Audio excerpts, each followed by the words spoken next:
On my wedding day, my brother pulled me aside and whispered, "You have 10 minutes to transfer your savings to me, or I'll ruin everything." I laughed, thinking he was bluffing. But when I walked down the aisle, my groom's face told me he wasn't. Then my maid of honor stood up and said, "Actually, we have a surprise for you." My brother's face went pale. My wedding day should have been the happiest day of my life. I had spent months planning everything down to the smallest detail. The venue, a beautiful estate just outside of Atlanta, Georgia, the dress, perfect, my soon-to-be husband, Ryan, the love of my life. But just 10 minutes before I was supposed to walk down the aisle, my older brother, Nick, pulled me aside and whispered in my ear, "You have 10 minutes to transfer all your savings to me, or I'll ruin everything." I thought he was joking. Nick had always been the kind of guy who made inappropriate jokes at the worst times, so I just rolled my eyes and told him to get lost. But then I saw his face, and that's when I realized he was dead serious. Let me back up a little. Nick was the favorite child, the one who could do no wrong, the one my parents threw money at even when he made the worst life choices imaginable. Meanwhile, I worked my ass off to get scholarships, pay my way through college, and build a life for myself. When Nick racked up $50,000 in gambling debt, my parents paid it off. When he got caught cheating on his wife for the third time, they still took his side and blamed the women. And when he lost his job again, my mom called me begging me to help my brother out. I refused. I had spent years watching Nick manipulate everyone around him, and I wasn't going to be his ATM. But my parents kept sending him money, even after he drained their retirement fund. So when he showed up at my wedding, I should have known he had something planned. After Nick gave me his ridiculous demand, I walked away. There was no way I was giving him a single cent. But as I stepped down the aisle and saw Ryan's face, my stomach dropped. Something was wrong. Ryan wasn't smiling, he wasn't even looking at me. Instead, his jaw was clenched, his hands were balled into fists, and his eyes were locked onto Nick. Then my maid of honor, Laura, stood up and said, "Actually, we have a surprise for you." Nick's face turned pale. The doors burst open, and in walked two men in suits. Then everything went to hell.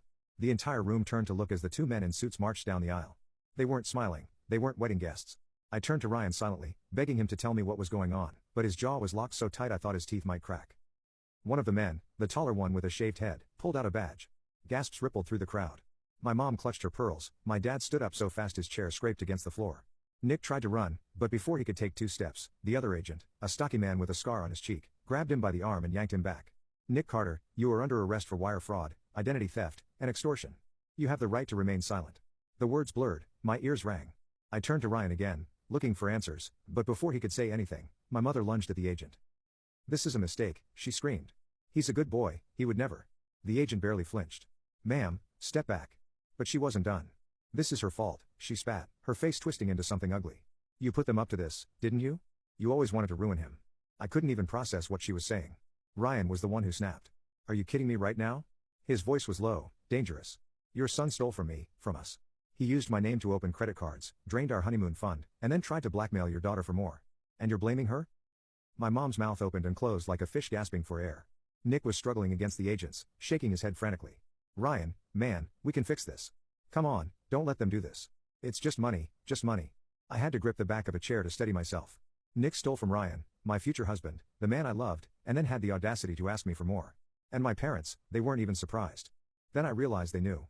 I took a slow, shaky breath, and then my father spoke for the first time. His voice was eerily calm. "If you let them take him, we're done. You won't be our daughter anymore." Silence.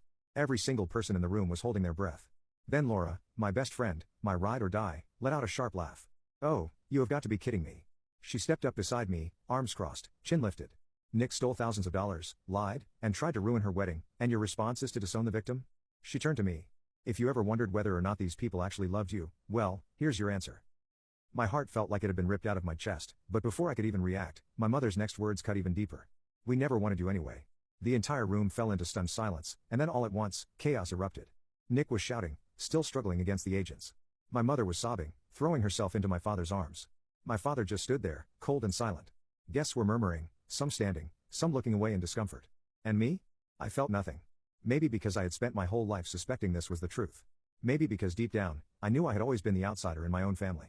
But hearing it out loud on my wedding day, in front of everyone, that's when something inside me snapped.